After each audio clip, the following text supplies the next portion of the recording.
Wait. All right. I think we're live. Let me just quickly check this.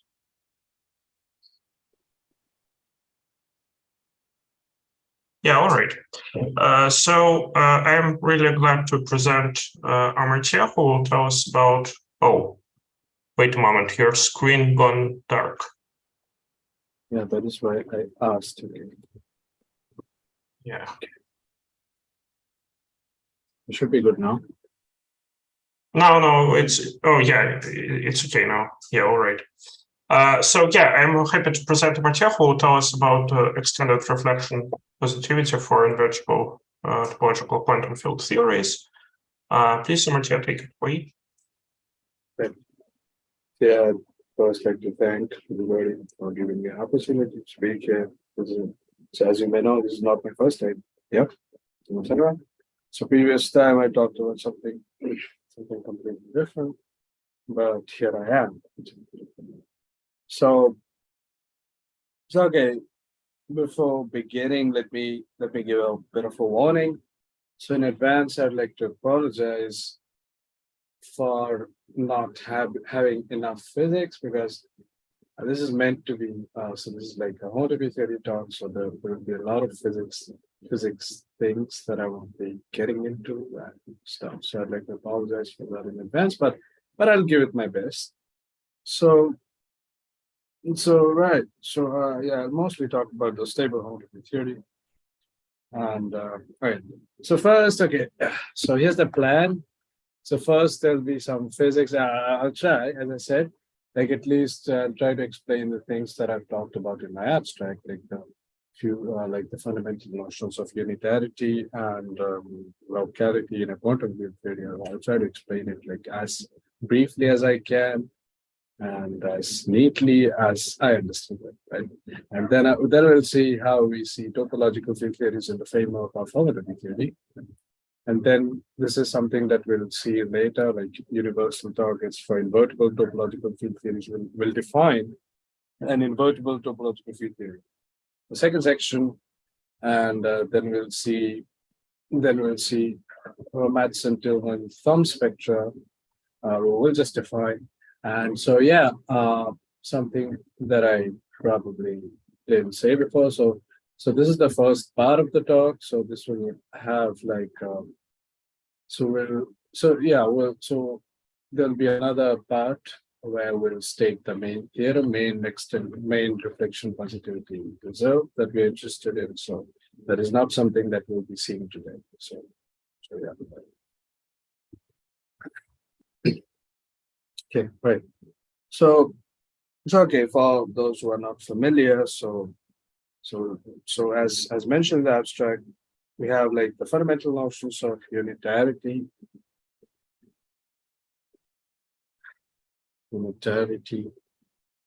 and locality in a quantum field theory. Now I'll try to kind of explain what they mean. But before beginning, let me say this. So if you don't understand anything from this section, like the physics section, it's okay. We can just move ahead. Right? So it's just for the kind of motivating things a bit, because of my audience, right? So I'm kind of doing that, right? So okay, so unitarity is basically, so it is the time evolution of a quantum state that is which is being represented by a unitary operator. So okay, right. So time evolution of a quantum state. As I said before, if there's anything that you don't understand, it's okay. Being represented by a unitary operator. So what does that mean? So that means that it is like the conservation of probabilities. So okay, so if you have a state, so you have a state a psi that evolves to a state dash. So then you have something like this.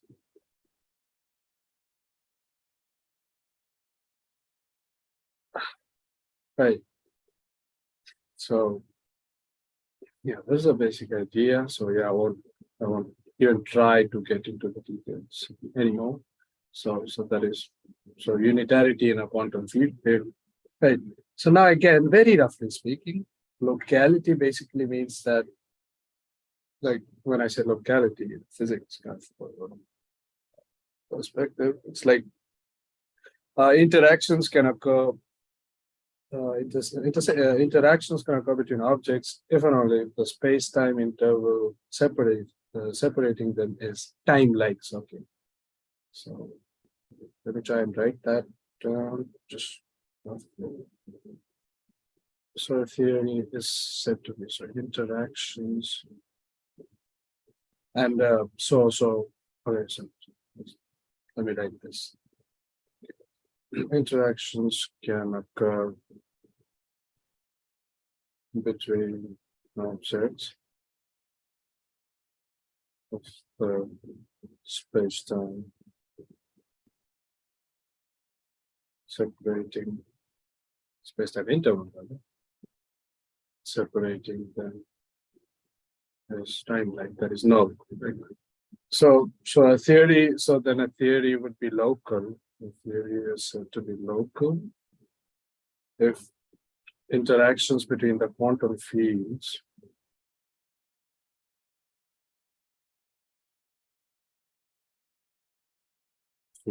occur at the same point in space-time.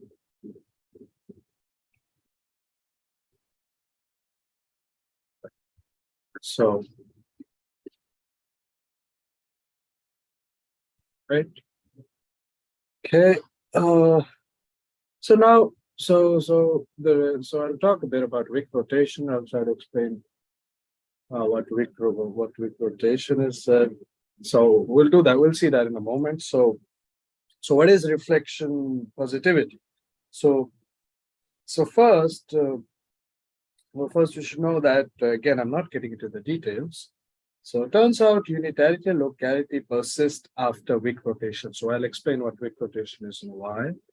So okay, after Wick-rotation. So I'll explain what Wick-rotation is. I'll try and explain, so I'm not sure that'll be a good enough explanation. After Wick-rotation, unitarity manifests as reflection positivity. So I don't think we'll be in a position to talk about reflection positivity, as I said before, to the extent we want to, but we'll see that in the next talk probably. Okay, so what are we interested in? So again, that is something that I had mentioned in the abstract. So we are interested in an extended version. So we'll see why I say extended later. Extended notion of positivity. And there will be a few things. So again, maybe a disclaimer. There will be a few things that I'll say, and for that, I will give the necessary references. So I'll try to goes reflection positivity that goes with extended locality. So I don't remember the dialogue paper right off the bat, but in this one paper that I'll probably pass it on later after the talk. I'll maybe talk about this after the talk, which would be a reference for extended locality. So we're basically interested in like extended Wick-rotated unitarity. So for locality also I'll give references. Right. So so this is something that we're interested in, right? So and we will be talking about this in the case of invertible topological field theory. So we'll define everything. So on the way, we'll see that we will study all this using stable homotopy theoretic tools, and we'll define, like as I said, Madsen, Tillman, Boltzmann spectrum, and other key players in the game. Okay. Let's see. So okay, so here's my attempt to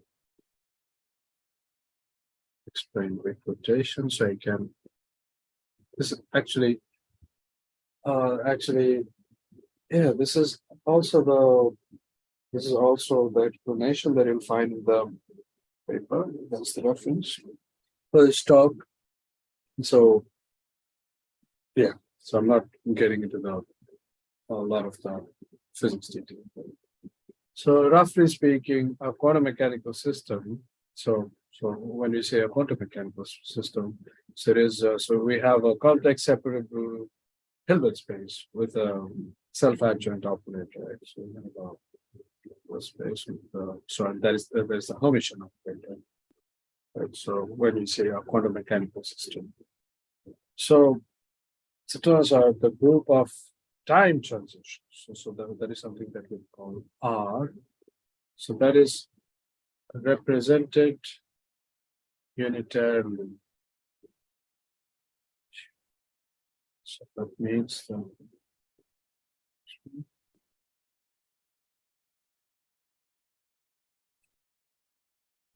T2. So remember, H is so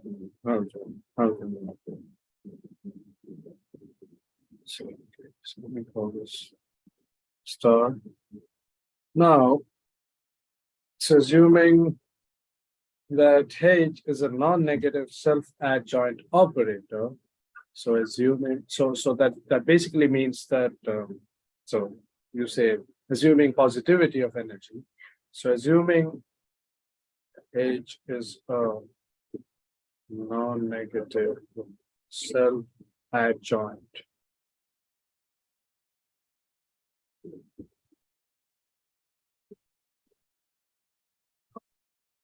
Right. Yeah. So this is called real-time evolution. Real-time evolution. So that would be star. So there is the boundary value of so maybe try and unpack this. So is the boundary value of holomorph spherical. So yeah, okay, maybe I'll not get into the details now, maybe later, because that may take a bit of time. So let me just check this out. Bounded operators defined.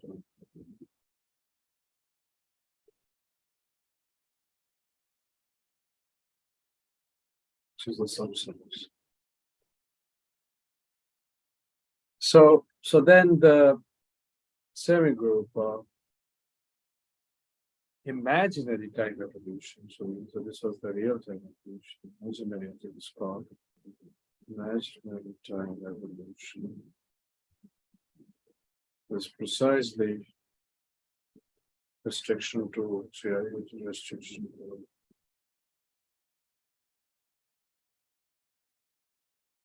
society. So that basically is the semigroup.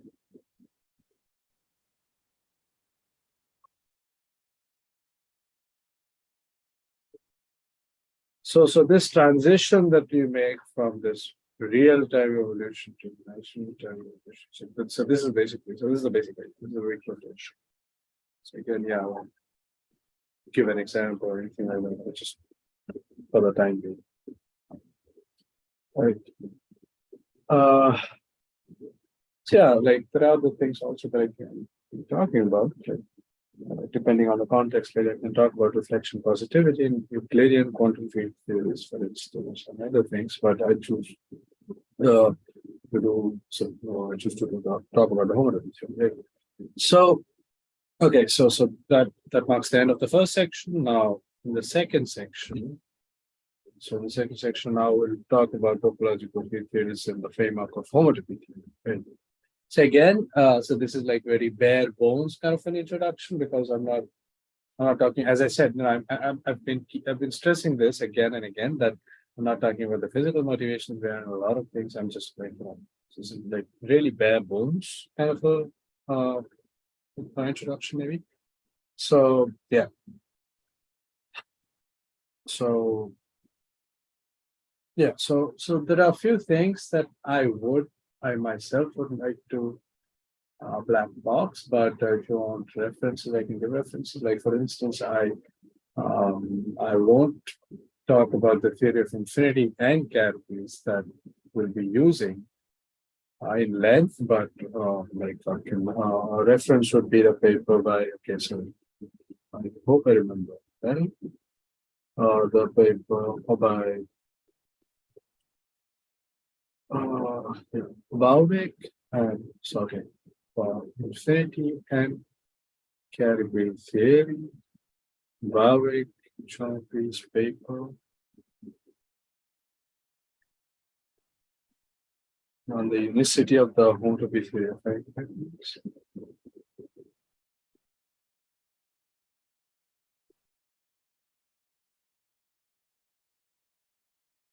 Homotopy theory of higher categories. So for our purposes, right, so we'll need the notion of a symmetric monoidal infinity and category. So for our purposes, you just think about it as an analog of a symmetric monoidal infinity one category that you understand, right? So just think of it as an analog of that. So definition. So we're fixing, so C is a symmetric monoidal infinity M category. Fully, so there's a lot of terms that will shorten this. Fully extended n-dimensional topological field theory with Wick-rotated vector symmetrical Hn. It's okay. Oh, okay. So this is something that I probably have missed. So Hn is like the, yeah, I won't get to won't talk in length. So Hn is the Wick-rotated vector symmetrical. So for like basic cases, we just think of Hn to be like SON, right? So short term focus. So and so the basic cases we think of it basic case, but it is the Wick-rotated vector symmetry. So we'll see this. We'll talk about this again when we see Maxim, Dillman, Boltzmann spectra. Okay, so for the moment, it's not. And okay, so with Wick-rotated vector symmetry group Hn, and target would be the C that we will find. C is a symmetric monoidal functor. So F.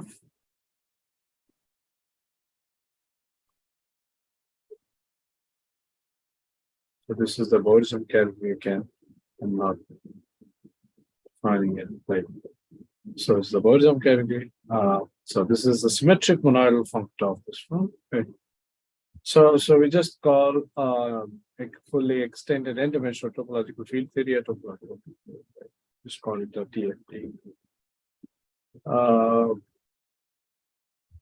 Okay, so let's say that yeah, Paul would be interested in the case of so in the inverted case. So I define an inverted field topological field theory now.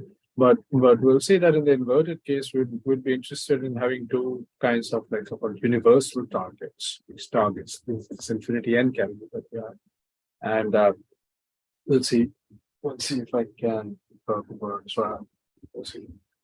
Okay, so now I can define an invertible fully extended field theory. So a few things that I just recall. Your recollection, a few things. So the first thing would be so a symmetric monadal infinity and category Z as a higher Picard.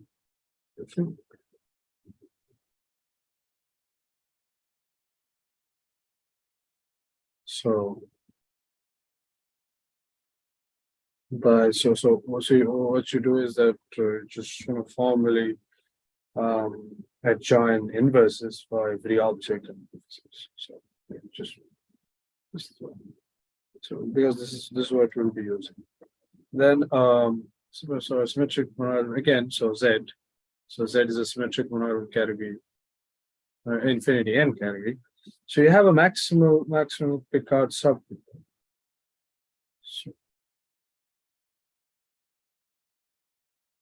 And for that, you just remove the non-invertible objects and opposites, right? So now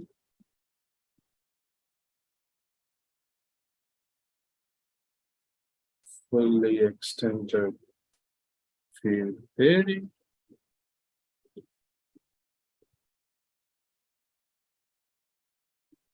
is invertible if we have factorization of the following form. So we should have this F.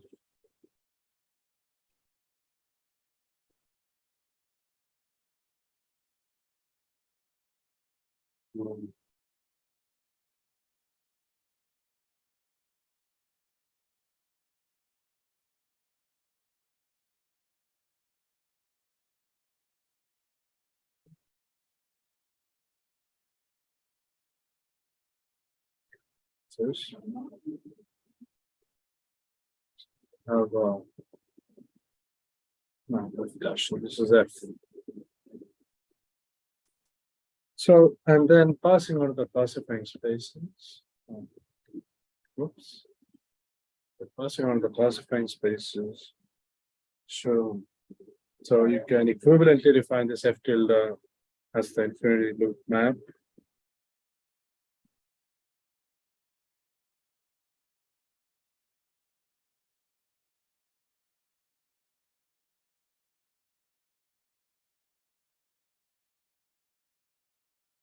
Yeah, I think this is minor thing, but I make sure this properly. And so we have this theorem of Galactius, Madsen, Tillman, and Weiss. So again, for that, so the reference would be the paper that I would link, put your link to after the talk, maybe. So theorem is the zero space of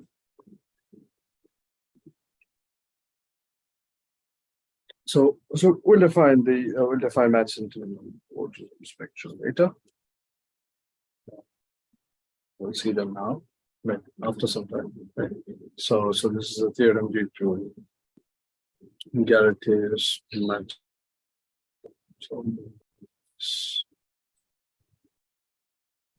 Okay. Cool. So now we are. So we now okay. Let's talk about the target. So now we have moved to the third section now. So the universal, so-called universal targets for universal targets for invertible topological field theory. So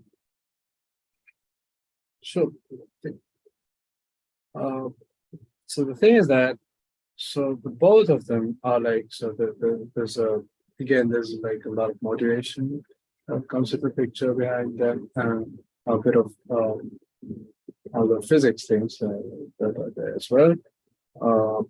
Okay, so both of them are like the two universal targets that we have set. So the target is this infinity n categories, right? So this is the target. So yeah. So the universal targets. So the first one, so both of them are based on the discrete and continuous topologies. Yeah.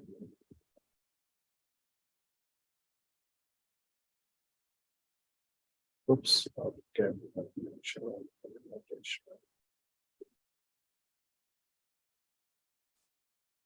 So the first one is like, okay, I won't get into the second one probably in this stuff. So just get the first one, and on the way we'll see. I'll define that into Boltzmann spectra. So there's the one. So okay, so this is a construction. So the point is that this is a construction such that the invertible topological field theories are determined by a partition function. Right? So partition function. So that's the idea. So this is like the first variable type of the universal targets. So the first one would be the character dual of the sphere spectrum. So this is characterized by the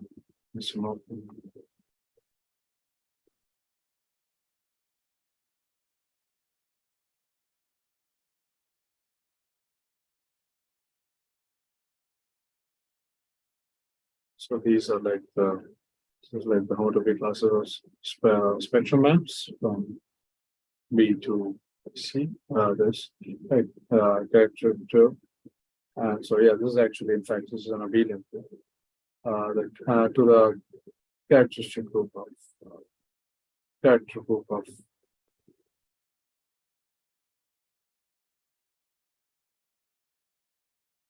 this is a abelian plus this spectrum map.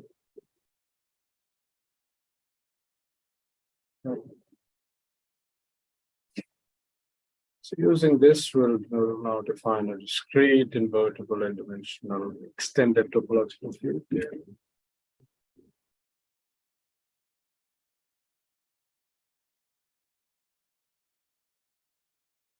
So discrete, invertible, and dimensional extended topological field theory. Symmetry. There's spectrum map. Okay, so now comes the point where I should central Gaussian spectrum. Right. So the space of such theories, the space would be,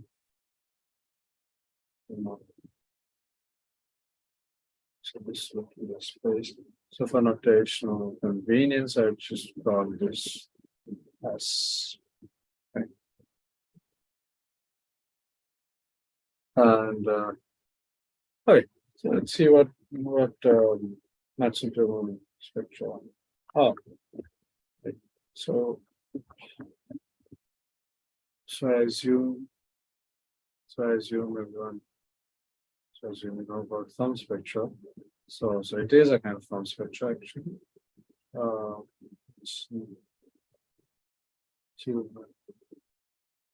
spectra. So yeah. So I had talked about the Wick-rotated symmetry group, right? The Wick-rotated HN, the Wick-rotated vector symmetry group. So it turns out we have homomorphisms. Right. So these actually give rise to a vector boundary and vector boundary. Right. And So it's okay. Nice.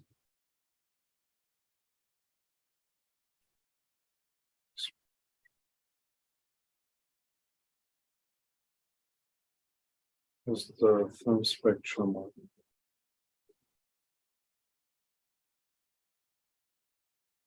So here's just a definition. We'll see more things that we'll do. Probably Slack, I guess, because well, like this one. Right. So, all right, now, so we are actually interested in deformation classes. So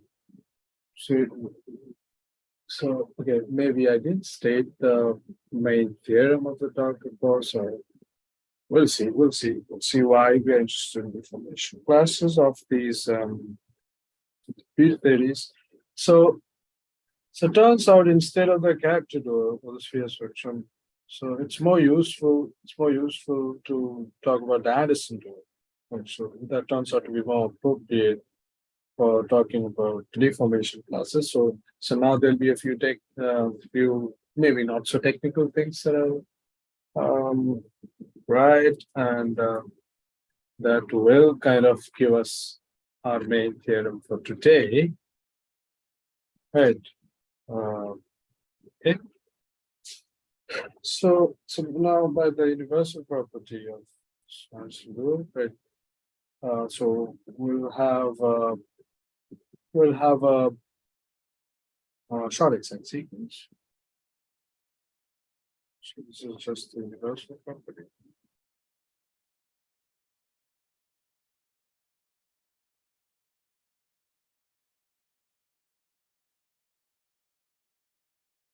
This is the Anderson door. Oh, sorry.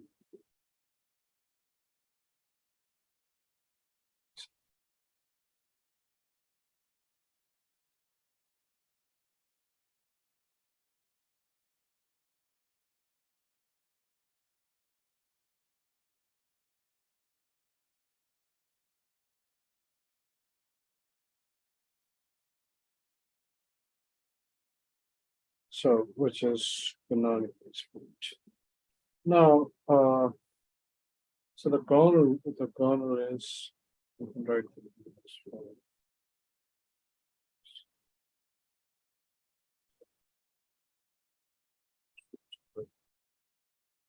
things for computation.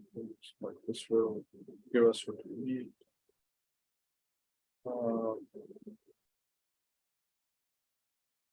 So now, should we have a map?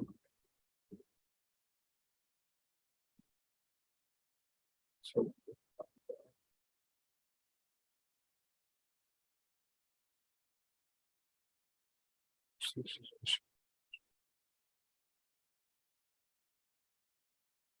two a map from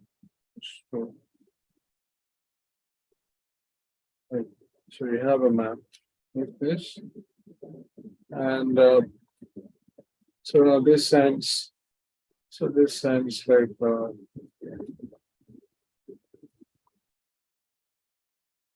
this sends to whole back of exponent of the exponential extension.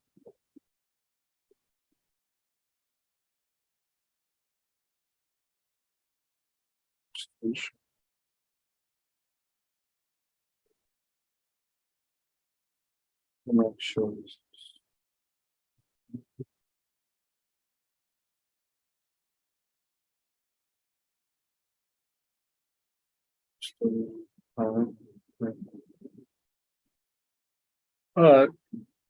We want so instead of the discrete topology on C dash, we want a different topology, right?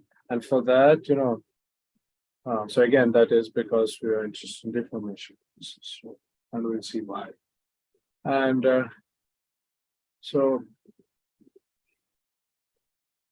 now, so we'll use this. From this, we'll get a vibration. So then the topology, so we can, okay. So from this we get.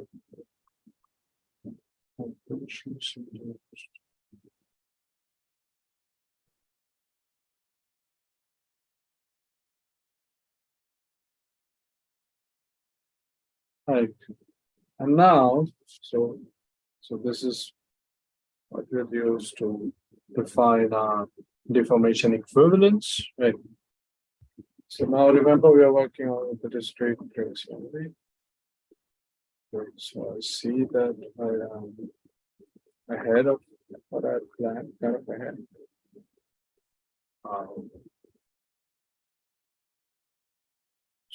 So theory, so alpha and alpha dash in S, so okay, I can recall that S was. So this was this thing right here. So there's like space of all these discrete and vertical controls tangent topological field theories, right? So okay, how fancy yes maybe. Okay. Information equivalent if there exists some zero.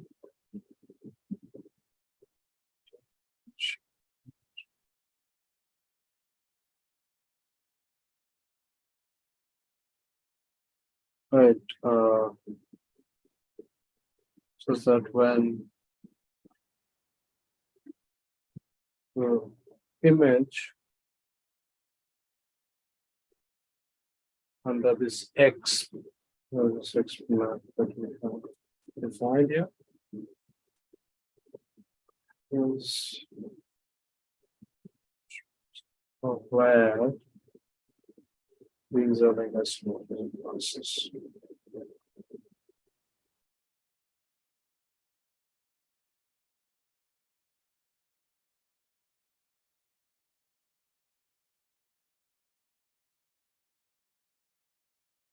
Right. So maybe this was just about planning, but I am almost there. Now we can state our main theorem of this for the first part of this. So this would be the last theorem. So as soon as we get the following, the deformation plus some discrete in front of the topological field theories with symmetry group.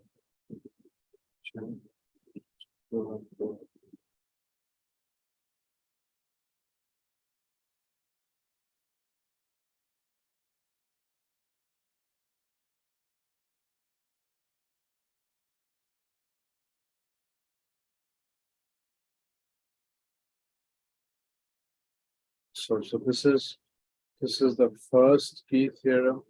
I will have two more that I had planned for the next talk. So next part of this talk. So yeah,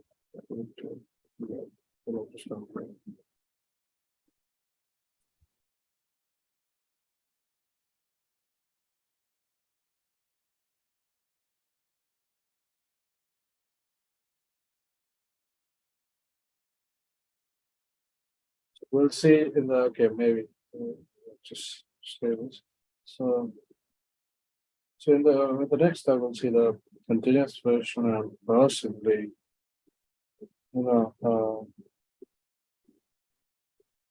next invertible topological field theories and the main theorem. So main theorem for that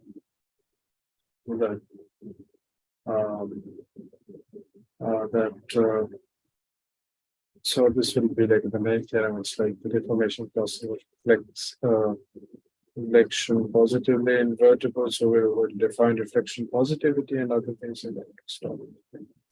So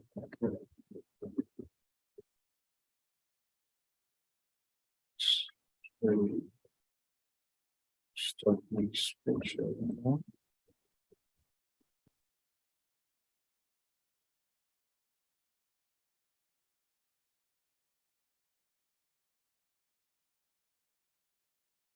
Thanks for listening.